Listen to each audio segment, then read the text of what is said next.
members of the panel, honorable House. Of course, avid for debating needs to begin, getting me this far.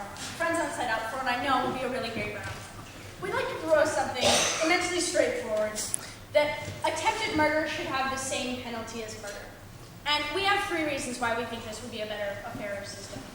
The first thing that I want to talk about is morality, and particularly morality as applied to fair treatment, to just treatment. So, point of clarification. Sure.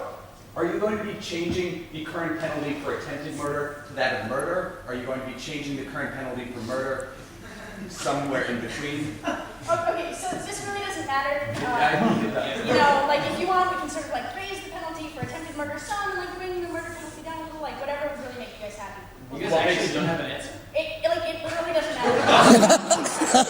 It doesn't matter to you. It could be the same as like stealing. It should still be like the order of magnitude that we accept as good for murder in general.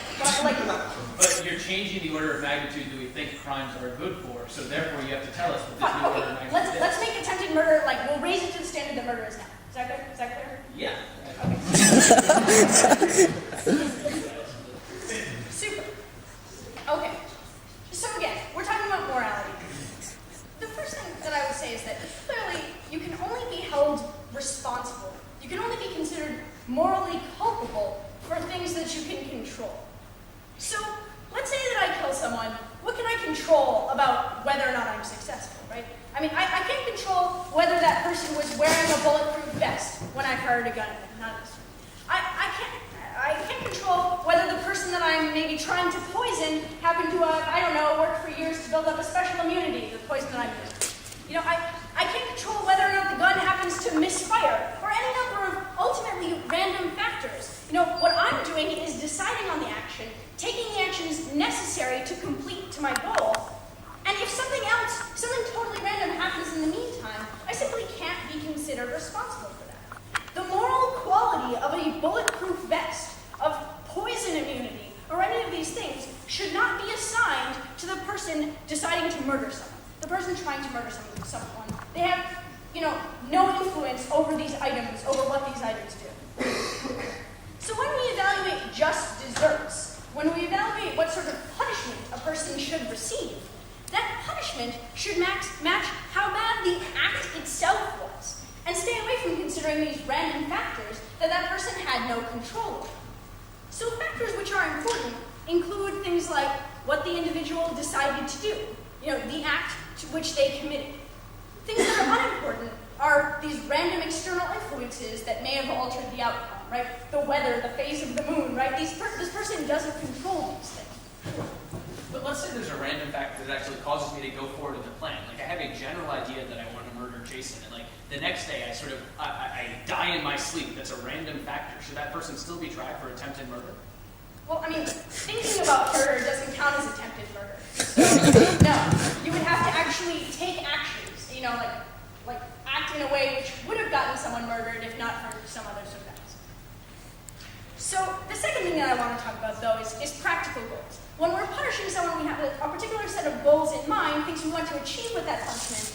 And the first thing that I want to talk about under this is deterrence. In general, we think that punishing people makes people more thinking about doing that act in the future, think a little bit longer and a little bit harder, and say maybe that isn't such a great idea after all, right? But it only makes sense to sort of deter that which individuals control, right? I can't decide whether or not the person I'm going to shoot is wearing a bulletproof vest at the time, right? I can only decide whether I'm going to pull the trigger, whether I'm going to bring the gun along that day. You can't deter victims not wearing bulletproof vests. The penalty for murder doesn't influence, whether or not people wear those, or whether or not people build up immunities to poisons, or any number of things, right? Let's talk, secondly, about rehabilitation. Right? Because sometimes we punish people because we say, those people are so bad that we need to get them under government care and somehow fix them so we can then return them to society and be functional. Well, we have two people that basically, took the same actions, committed to the same, fundamental ideas on both sides of the house. Either someone who went through with the murder, managed to make it work, and someone who didn't. And on either side, I think we have people, who need that rehabilitation, who need to be under the government's care. If we believe that rehabilitation rehabilitation is ever possible, clearly both of these people need it just as much. Sure. Do you think that people who drive drunk should be punished just as harshly as those who commit vehicular manslaughter while driving drunk? Yes. Because in both cases, you're doing an action which has that risk of bad consequences, right? The person who was driving drunk and had a person suddenly run out in front of their car, right? Like, did nothing more wrong than the person that was driving drunk and didn't have a person randomly run out in front of their car. That's a totally analogous situation. Thanks a lot for that example. So, the third thing that I would talk about under the practical goals point is public safety. Because another reason why we lock people up in jail is because we don't want them roaming the streets. That it's just, whether or not they ever get better, it's just good to have them in prison, not this time. But I really think that individuals attempting murder are probably just as dangerous to society as people who have, sometimes been successful at murder. Like, these people are just as likely to try again, right? Like, all these people could commit murder in the future, and I think ultimately pose the same risk to public safety. So all the practical goals will be achieved, just as much, need to be achieved just as much. The thing I want to close on, though, is the nature of the criminal justice system, how the criminal justice system actually ought to work. Because the one difference that there is between a case of attempted murder and a case of murder is obviously the different outcomes, right? There are two cases where it would apply. One would be to an evaluation of retribution. Obviously, there's more to, try and achieve some sort of retribution for if someone actually died. But we would tell you two things under this. First, that retribution is not a justified goal of punishment in and of itself. Government agents shouldn't be motivated by bloodthirstiness, just try and get back at people. That's not a way for a responsible government to be acting. We need to really be thinking about justice in a broader sense and what's good for the community as a whole. Secondly, when we talk about retribution, often it's sort of like, because that's what the victims would want. That's what the families of the victims would want. But the victims and their families probably want a lot more than the sentencing guidelines would allow, right? Like, if we're talking about murder, they might want the victim, drawn in, the murderer, rather, drawn and quartered, or something really gruesome, right? So I think that using this sort of ideology to explain why we should have retribution, obviously we're not going to go to the full extent of what the victims or their families would want. We can't change the entire criminal justice system just for them. But secondly, as far as retribution goes, even if you do think that retribution is a reasonable goal, it seems really unreasonable to administer retribution in response to something for which a person ultimately lacks moral responsibility, right? We say that really the difference between being successful at a murder and the difference between being unsuccessful is based on random luck. And so we don't think that it's fair to administer retribution based just on that. The final thing I would tell you, though, as far as these different outcomes, is that caring about different outcomes would apply to something like compensating for damage, fixing the problem. But this doesn't happen in criminal court. It happens in civil court. The criminal court is for the state versus a criminal and deals with society at large, not with sort of compensating people in this direct way. Putting someone in jail for more time doesn't fix anything, doesn't make the problem better in any real way, isn't making up for whatever happened. So I think ultimately you shouldn't be achieving things through these means, and we achieve things better on the whole. We're very proud to propose.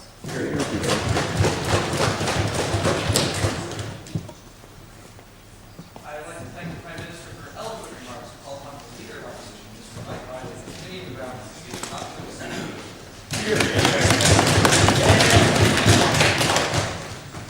Thank you very much, Mr. Speaker. Harvard for an excellent one. Everybody for judging. Friends on side, gentlemen, and then case. Jason, I believe. I want to start off with just a quick sort of overview at the end of what Michelle said. She raises up this card. She tried to use it as an argument that compensating for crimes doesn't happen in the criminal justice system. We don't do it. Here's the problem. They ran a case that's about the status quo, and we do it there, right? Attempted murder versus murder is entirely without consequences. Other examples like manslaughter versus vehicular manslaughter versus drunk driving is the same thing. I think basically what they said is, well, we don't do this already in the status quo, but we do. That's why the case exists, and we have lots of other cases where we think it's okay. Hopefully the reasons that I'll talk about indicate why it's okay.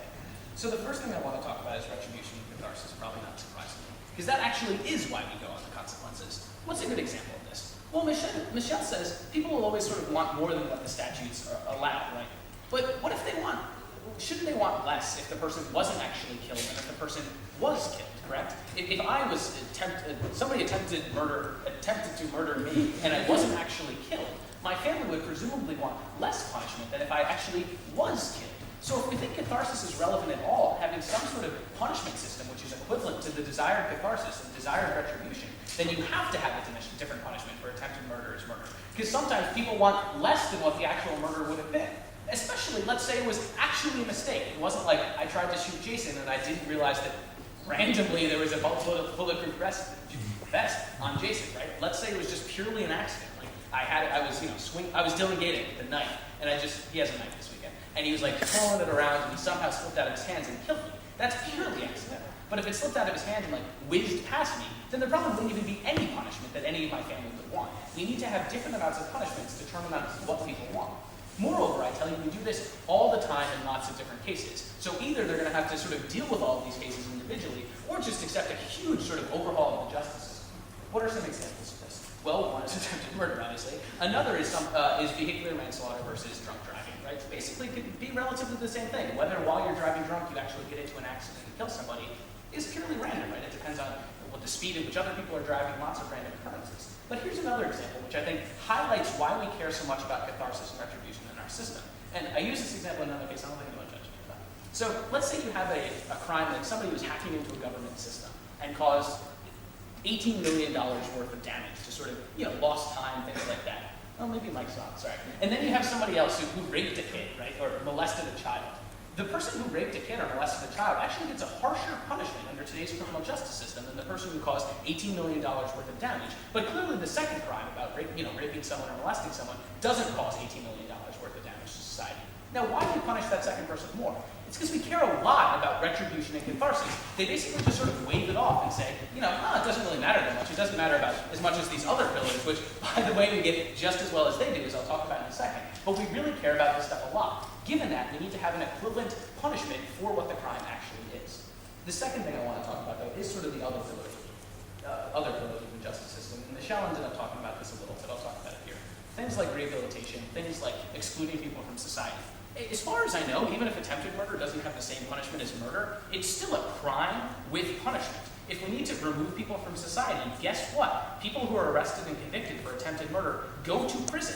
They get rehabilitation. If I'm arrested for drunk driving and Jason's arrested for vehicular manslaughter, we both probably have to go to mandatory AA meetings. We get the deterrence because there's still a punishment. We get the exclusion from society because there's still a punishment. And we get the rehabilitation because there's, guess what, still a punishment. So if you really think that's true, right, then why don't we just put everyone who commits any crime in jail for one day? Because then we get like all the deterrence, all the rehabilitation, everything that we need. Right. I think there'd be a couple of reasons, none of which have anything to do with your side of the house, right? One of which would be some crimes need to be deterred more than other crimes, probably like actual murder than attempted murder that I'll talk about in a second. But moreover, because as I said for the last 4 minutes and 17 seconds minus a minute that I've been spending on this argument, you need to have catharsis and retribution that's equivalent to the actual punishment. If you guys can apply that to the secondary argument, you'll see that we're still going in the same direction. The third and final thing that I want to talk about independently is the disincentive to actually continue the crime. Let's say that I am twirling my knife, right? And I slit, or Dylan Gator's twirling his knife, I don't have a knife, and he like cuts me in the arm. And let's say it could have cut me in like the jugular, right? He really has no disincentive to keep going forward and keep twirling his knife and make more accidental, or if he really wanted to murder me, keep going forward. Whereas if he just sort of missed the first time, and it would just be attempted murder, if he keeps going forward and actually murders me, the punishment would be harder. I don't think there's a ton of people where, probably in a lot of cases, you're not going to be able to sort of make that necessarily rational decision, but I think there's going to be lots of cases where you can, where you've started the planning, where you've started the action, where you've shot the gun once and it like landed here rather than my heart, and if you shoot another time, maybe the wind will blow in a different direction and will actually hit me in the heart and kill me. You want to have that extra deterrence there so the person doesn't go forward. I'm sure that single-handedly wipes out the case, because it means there's going to be people who, on our side of the house, will, no thanks, Sam, who will actually have attempted murder and then not go forward and murder people on their side of the house. They will because it's the same punishment and they've caused the same crime. Let's go back to the case. The first, I just want to point out that the case has nothing to do with attempted murder versus murder. It's about just basically that crime should just be about the, not be about the consequences at all. It really has nothing to do with sort of the specificness of this. And I think they needed to deal with it given sort of the severity of the crime. Having an attempted murder is much less worse than having an actual murder. But the first thing that we get is morality. And it's things you can control. Okay, one issue with this is there's lots of cases in attempted murder where you control everything and you just don't end up murdering the person, right? Lots of times people are charged and convicted with assault and attempted murder, not because some random occurrence happened and like the wind blew the bat out of their hand, but just because they didn't end up killing the person. The police got there too quickly, something like that. Or maybe they made a decision to stop in the middle. We should actually, punish that person clearly less. Basically, Michelle has hung their entire case on the fact that it's just purely random when it's different. I think, one, if somebody's stopped by somebody else, or two, they just simply decide themselves to no longer keep going on the crime, they've committed a totally different crime, they've committed a totally different moral action, and should be punished different as well. Then we hear that the punishment should be the act, not the consequence. I think, again, at the point where sort of every crime in society doesn't really reflect this, at the point where we, again, sort of punish things like rape and molesting more so than sort of causing $20 million worth of damages or stealing $50 million from the bank, something like that, the punishments aren't proportional, then we clearly don't just do the act. We do the sort of consequences to society, even those are important too. The second argument that we get is practical ills. This whole point here has really no unique benefits for their side of the house. They say deterrence works. Okay, we're going to have punishments also, right? We're going to punish attempted murder. We're going to punish things like, drunk driving. It's not as much, sure, but I also think we don't need to deter things like attempted murder as much as murder. But I still think we have deterrence there. I think however fewer years on the sentence is probably still an effective deterrent. Then we get unique rehabilitation. I've sort of dealt with this already. Again, if you do either one of the crimes, you're still punished and you're still going to get some sort of rehabilitation and treatment.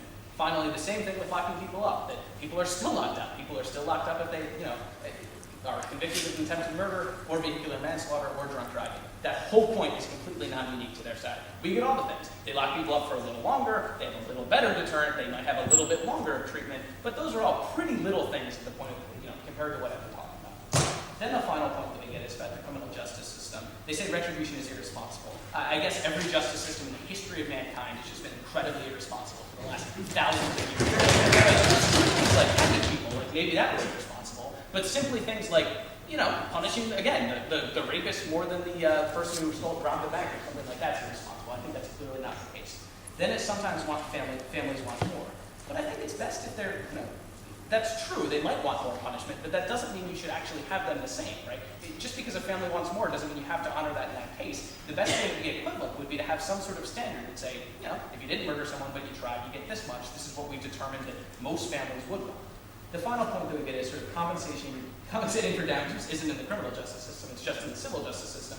Whoops, you had to run a case, so it was against the status quo, so necessarily what you're running the case about is something in the criminal justice system, as long as all of the other examples that I talked about. I think they really need to deconstruct the entire criminal justice system and show why it's screwed up, rather than just the certain or practice.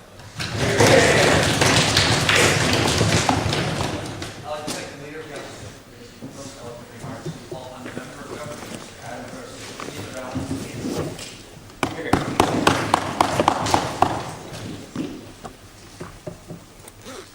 Of course, thanks to everyone here. Thanks to Michelle, excellent speech, excellent rebuttal. Of course, thanks to Saidam, Harvard for a wonderful point. I'm going to start with this kind of overview at the top, right? He kind of says, well, but in the status quo, we do this, right? What we said we didn't do in the status quo was use the criminal justice system as a means of compensation, right? That's true. We didn't say we don't take into account the outcome, right? And the examples that he mentioned are true. Like in the status quo, we do take into account the outcome. And yes, what we're proposing lies on principles that are at odds with a lot of what we do in the criminal justice system. We recognize that. We think that those principles actually should be changed, and we should actually uphold the kinds of principles we're talking about. I think we've made real arguments about that. Yes, they're at odds with what we do now. We're on Gov. That's how it is, right? That doesn't automatically mean they're wrong. Now, the first thing he talks about is retribution and catharsis, right? The family is less upset in the case of, attempted murder rather than murder. But I don't know if the reason that their upsetness differs is something you hold responsibility for, right? If I'm walking down the street and nothing happens, no one's upset. If I'm walking down the street and next to me, a big rock falls on someone and they die, then the family's really upset. But the question is, am I responsible for the difference in level of upsetness, right? If I'm responsible for making the family upset, then I should pay for it, right? But in this case, what I did in either case is exactly the same. So whatever difference there is in how upset the family is comes purely from chance, right? Purely from whether what I did happened to have this particular outcome. At the point at which it's up to chance, I don't know why you should punish a particular person for having caused it. Sure. I mean, I guess I thought the reason was pretty implicit. It's because retribution and catharsis has nothing to do with the criminal and everything to do with the victim and people associated with the victim. So it has entirely to do with how upset they actually feel. That's what you're retributing. But except then later, in response to case, you say you don't have to honor the wishes of the family, and we actually shouldn't do like what it is the particular family wants. It doesn't depend on how upset that particular victim is, just kind of how upset we think the average person would be in this situation. Look, I don't think this makes a whole lot of sense. What they're saying is that because there's some sort of different outcome, because someone wants something different, you must be responsible. What we're saying is, if you didn't do anything differently, then whatever the difference is, isn't something that you caused, and therefore not something you should pay the price for. Now, then they say, well, if it's accidental, we care about the damage, right? Like, I also think this is reasonably irrational, right? Like, if I just go and like see a mob of people and start shooting a weapon into them, right? Like, that's irresponsible, and maybe I'm not trying to hit anyone.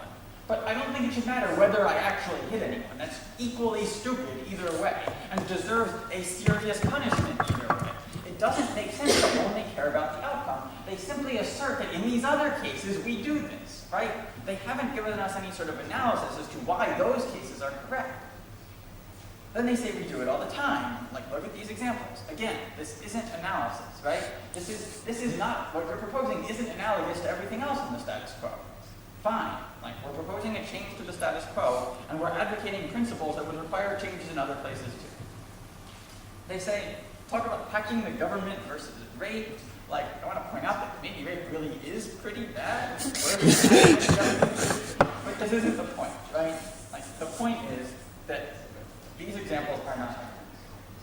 Then they talk about pillars of justice, right? It's a crime, so they're removed from society either way, they say.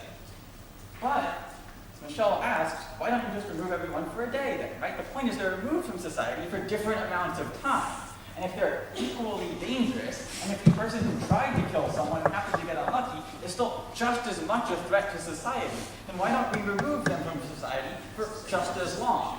It doesn't make a lot of sense to me why the fact that they're being removed means it's all the same.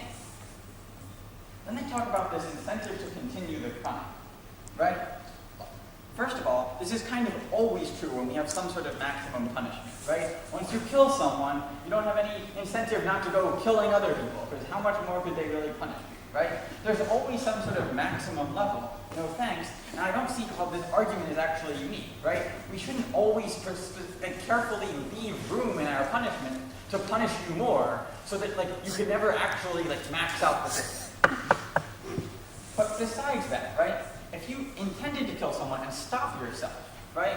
That's not attempted murder anymore, right? If you make sure you don't kill them, you didn't try to kill them, right? You might have intended to at some point, but attempted murder requires an action, not just, an intention.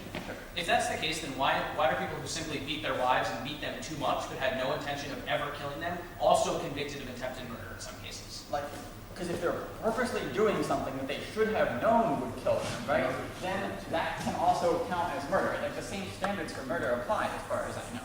But if they actually, like, realize what's going on and stop and call the doctor and, like, actually make sure the person doesn't die, then they're not attempting to kill them. I mean, like, there's a reasonable common sense interpretation.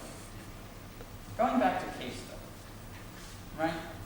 We say, look, you should only be held responsible for things that you have control over.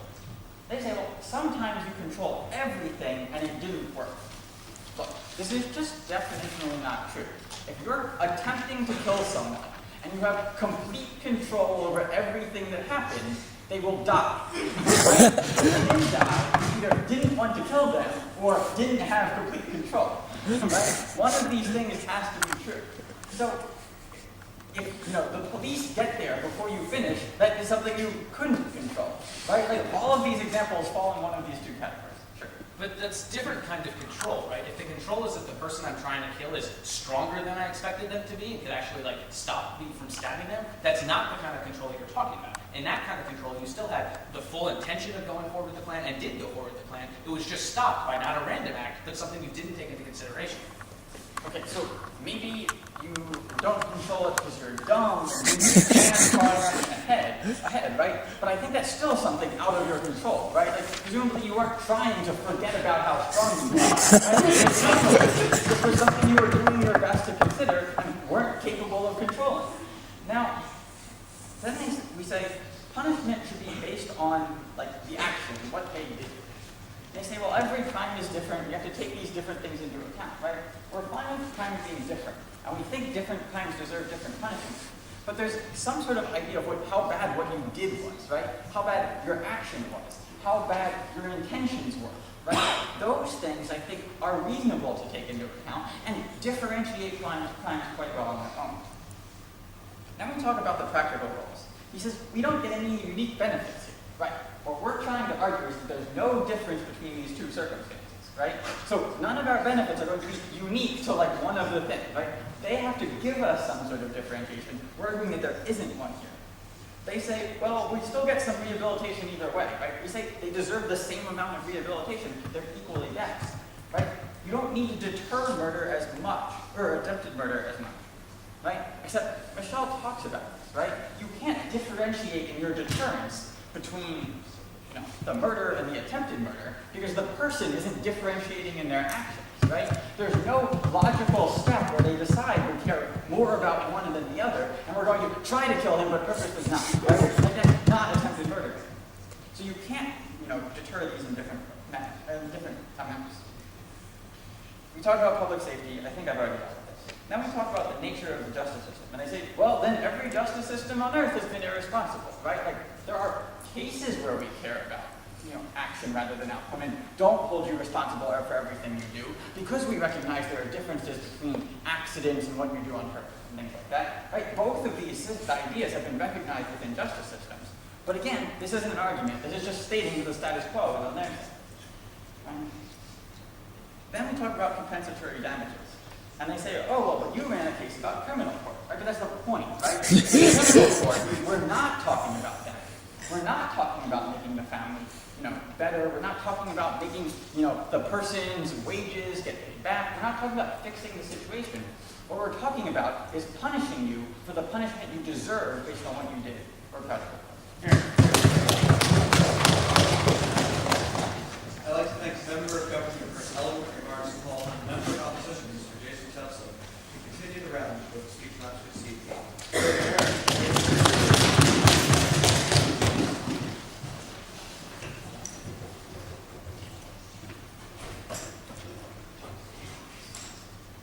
Thank you very, very much, Mr. Speaker, members of this panel, most august house, good friends on SideGov for this most interesting case. Side Mike, it's been a great weekend. I've really enjoyed debating with you. He's going to give you another excellent speech in about 8 minutes. So that being said, let me go into the independent points that Mike gave you and tell you why the addressing of them that Adam gave you is really not adequate.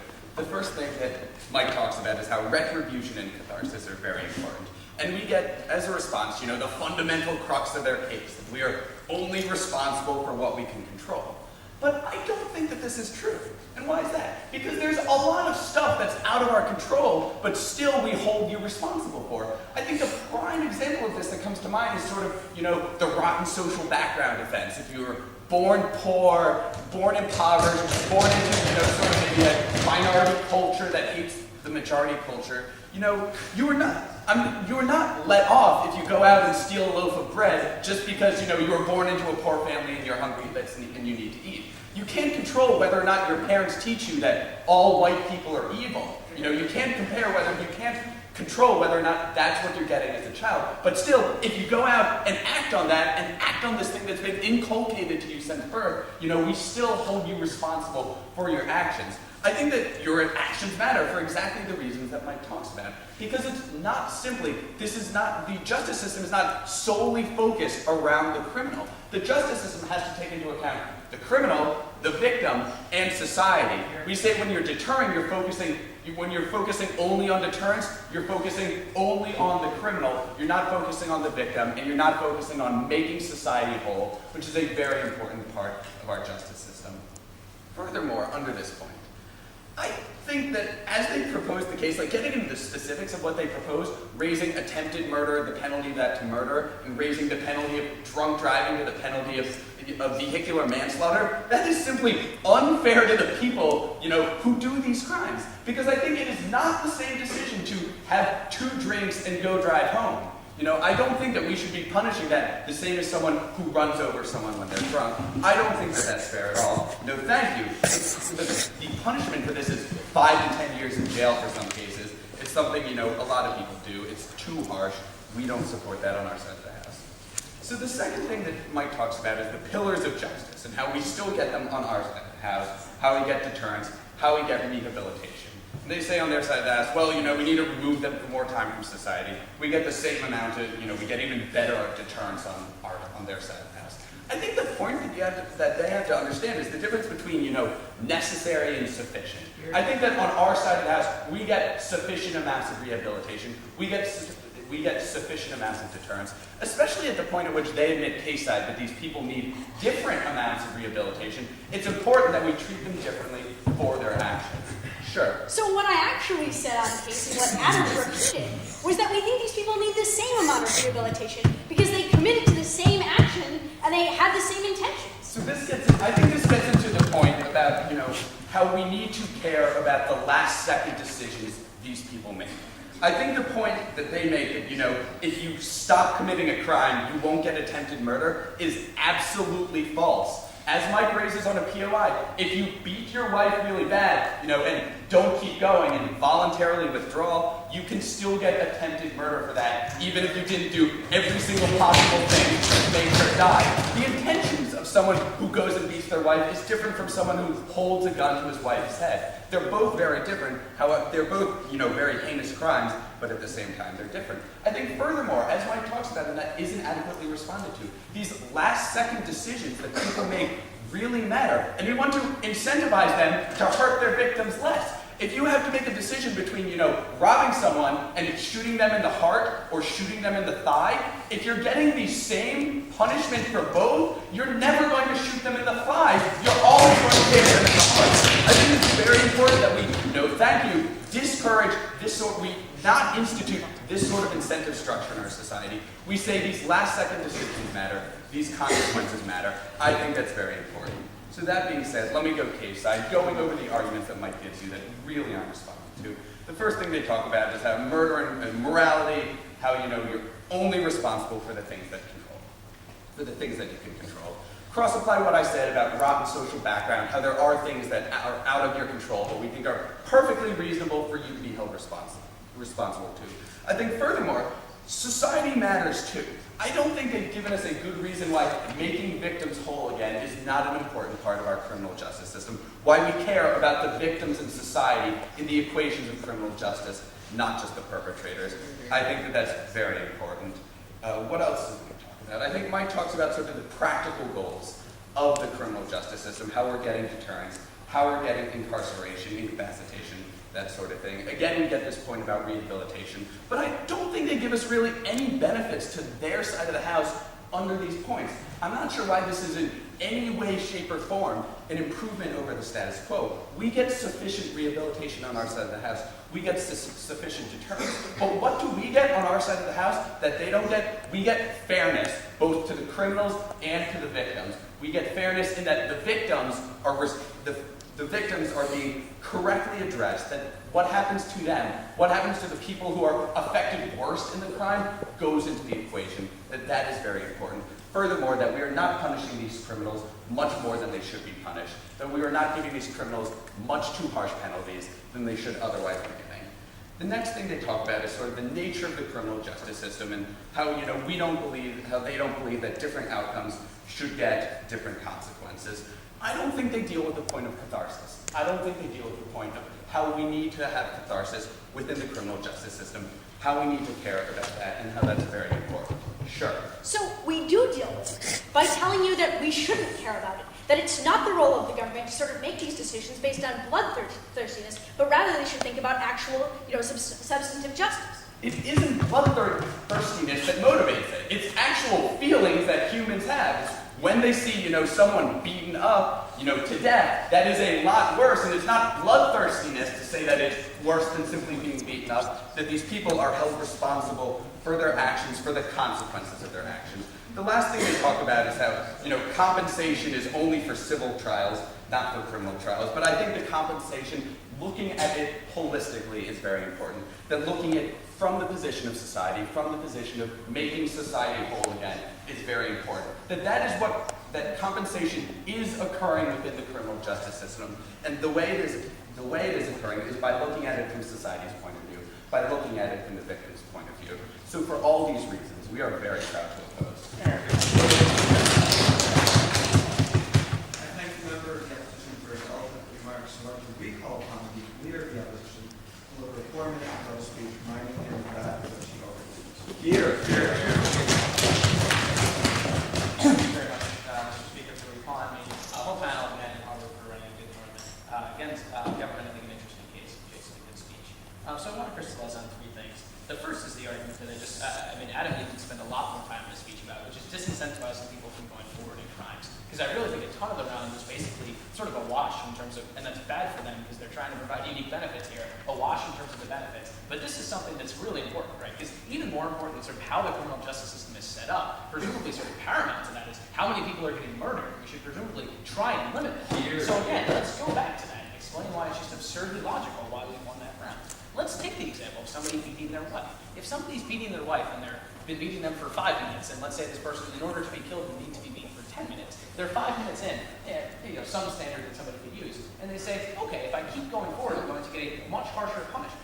This isn't sort of that crazy a crime that's happening so quickly. This is a dominant position where somebody could actually be having this thinking, right? The person's totally unconscious, they're like on the ground, they could really stop and think about this kind of thing. If I keep going, I will have the maximum punishment of murder. If I stop now, I'll have a lesser punishment of attempted murder. Or maybe just assault, right? But probably attempted murder also, because despite Adam not knowing how the law works, that actually is how it works. If you beat someone and it's very close to them being murdered or very close to them dying, it's still attempted murder even if you stop. So there's going to be some cases.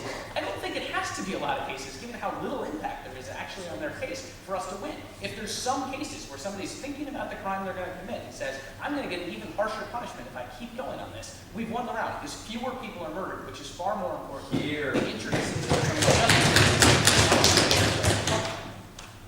Then let's talk about the second thing, which is sort of the criminal and social rights. And I think the problem for side going through this whole round is they've been doing it just through the criminals' ranks, right? If we had a criminal justice system, and just because the word is the only one in there doesn't mean that's actually what it is. Just if we had a criminal justice system just about criminals, then sure, we'd only care about exactly what they intended to do and exactly what they did. But that's not how it works, right? Let's look at it for lots of reasons. Not only do we have retribution and catharsis, we also have deterrence. Deterrence has nothing to do with the criminal, right? It has everything to do with society. Society tends to care about the outcomes in lots of things, right? We're generally a pretty consequentialist society and not a consequentialist society. That's not just to remind you guys that you can run something against the status quo. It's to show you that, guess what? You actually have to explain why things in the status quo are incorrect. Not just say, we don't care about rehabilitation, that's bloodthirstiness. Yes, we do care about rehabilitation, and it's not bloodthirstiness. We've decided for many hundreds and thousands of years that victims need to be compensated for the crimes committed against them. Not only in the civil system if it's about money, but especially in the criminal system when it's about killing somebody you know or trying to kill somebody. You don't need to be made whole again. But let's talk about the social rights, because this is really just like, I can't believe this argument's on the case. The things about deterrence and rehab and whatever the last one is, just removing people from society. The only response that we get from Adam is, well, why would you just do it for 1 day?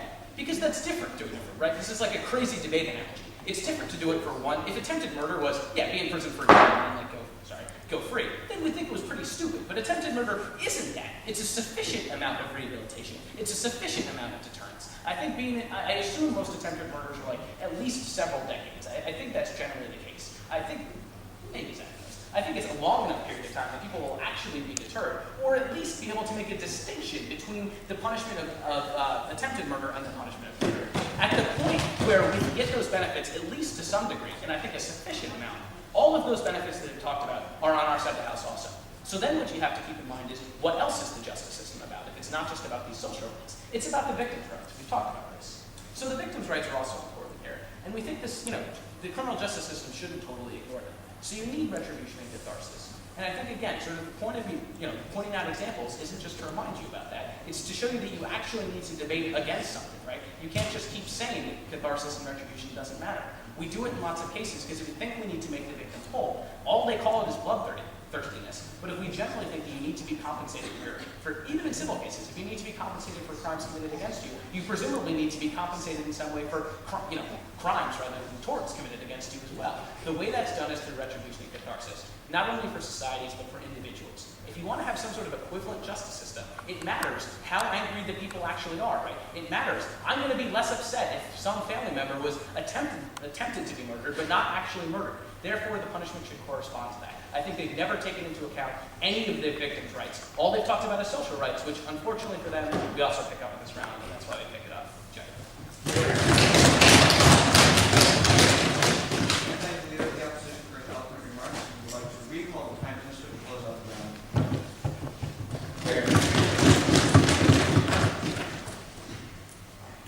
Well, thanks very much again. I think this has been a really interesting round. I hope you all have too. I want to start out and clear something up that I'm not sure that side opposition has ever entirely understood. Attempted murder and murder involves both an intent and an action. You have to want to murder someone and you also have to try. So the examples we hear like shooting someone in the thigh instead of shooting someone in the heart, like shooting them in the thigh wouldn't be murder, nor would it be attempted murder, unless you aimed at their heart and they somehow magically jumped up in the air so high that the bullet went through their leg, right? Like, if you decide to shoot someone in the thigh, that's assault. So just to get that all cleared up before I get to the facilitation. Here, here. Thanks. So the first thing that I want to talk about is, how do we decide how bad someone's behavior is? Well, I think we look at what they do. We look at their intentions and we look at their actions. We don't look at, say, what happens near them frequently, or something like that, right? Say they happen to be in unfortunate situations. People are always sick when they're nearby them, or something like that. That's not that person's responsibility, right? When we decide how bad someone's behavior actually is, we look at, their behavior. So we hear this new point from the, from the member of the opposition, that someone might have bad behavior because they were born poor, and that's something that they're not responsible for, right? Maybe they're of a minority race, and people of a minority race are just more likely to commit crimes. Poor people are more likely to commit crimes. They don't have any influence over their race or their level of wealth when they were born. What I think is important to remember is that while these things might influence your actions sort of statistically, they don't cause every person of a minority race or every person who is born in poverty to constantly commit crimes without any discretion, right? People still have some control over their actions. People still get to make those choices, right? So I think that ultimately, since you could have acted differently, we just have to look at the person's actual decisions in this situation. We hear from the opposition that it's not the same decision to do something like, say, commit vehicular manslaughter or drive drunk, right? In both cases, in fact, you are making the same decision to, operate heavy machinery while under the influence of alcohol. In one case, someone happened to run under the wheels of your car, right? In one case, no one decided to do that. So I think ultimately, while maybe in this example, perhaps we should lower both of the punishments to the punishment for driving drunk or something like that, since that would be more in line with the person's actual intent and action. That's not our case, right? The case that we're running is about murder, where we're saying, in both of the case of attempted murder and of murder, someone's deciding to take the life of another and taking actions towards that goal. So ultimately, that's how bad their action is, based on, trying to take the life of another person. So the second thing that I want to talk about is appropriate punishment. How do we decide, how much we ought to punish them? What Adam and I contend today is that if two actions are equally bad, they deserve equal punishment. Now, we've shown you, I think, why committing to the same action with the same intent is just fundamentally has the same moral weight, right? And we talked to you about how deterrence ultimately is deserved to the same extent by both of these people. Realize that they're not differentiating in their actions, right? It's not as though someone's at home like, well, the amount of time I'd spend in jail if I committed murder is a little higher than if I committed attempted murder, so I think I'll just try and then screw it up at the last minute, right? Like, no one's sitting at home planning that. People don't plan to commit attempted murder. That doesn't really make sense, right? Like, people plan to commit murder, and sometimes they mess it up. So, I don't think that you're getting, fewer murders on their side of the house because you're incentivizing, something like that, that ultimately doesn't have any real meaning. We also talked to you about how rehabilitation and public safety concerns are really the same for both of these people because they have the same intent and because they take the same actions, right? Ultimately, these people need the same sort of treatment. Everything is basically equal in both cases, except things for which people have no responsibility. As far as this maxing out of punishment, right? I think you can sort of take this to an extreme in every case and sort of go ad infinitum, and it doesn't make any sense, right? We agree in our society that murder is so bad that we issue, life sentences in jail or the death penalty for it. And you just can't punish someone more than that. Even though a person who murders someone could murder again, which would be, still bad, right? We say, well, if you're a serial killer, you still get life in prison or you get the death penalty, right? This is just as bad as we can go. And at the point at which we've agreed that attempted murder is just as bad as murder, then I think we just have to punish that person to the same amount as well. It's okay if it's at the max punishment. That's how bad it has to be. The final thing I want to talk about is a fair justice system. Justice system that acts reasonably, right? Because Op wants to focus on the victim and wants to think about catharsis, right? But I don't think this has anything to do with what's actually just in this situation, what people actually deserve because of their actions, right? It's someone else's feelings, and that's sad and everything, and I have a lot of sympathy for them, but I don't understand why the government has to interpret as law the wishes of a group of people that feel very strongly about something, right? They haven't given you any reason for that, except we just feel so sorry for them that we just have to, torture this person as much as they want, right? I think they also ignore the point that Adam makes, that, the reason why this family needs to be made whole more than that family is ultimately just because of random chance, right? The fact that here you happen to be successful in committing murder and here you weren't successful. So because that difference is up to randomness and not up to you, you shouldn't be punished for that difference. We shouldn't give this person a higher punishment than this person. Ultimately, at the end of the day, a fair system is one that considers culpability, not just how sad the people nearby are. I think on our side of the house is the only side where you get the fair system. We're proud of the house. Yeah.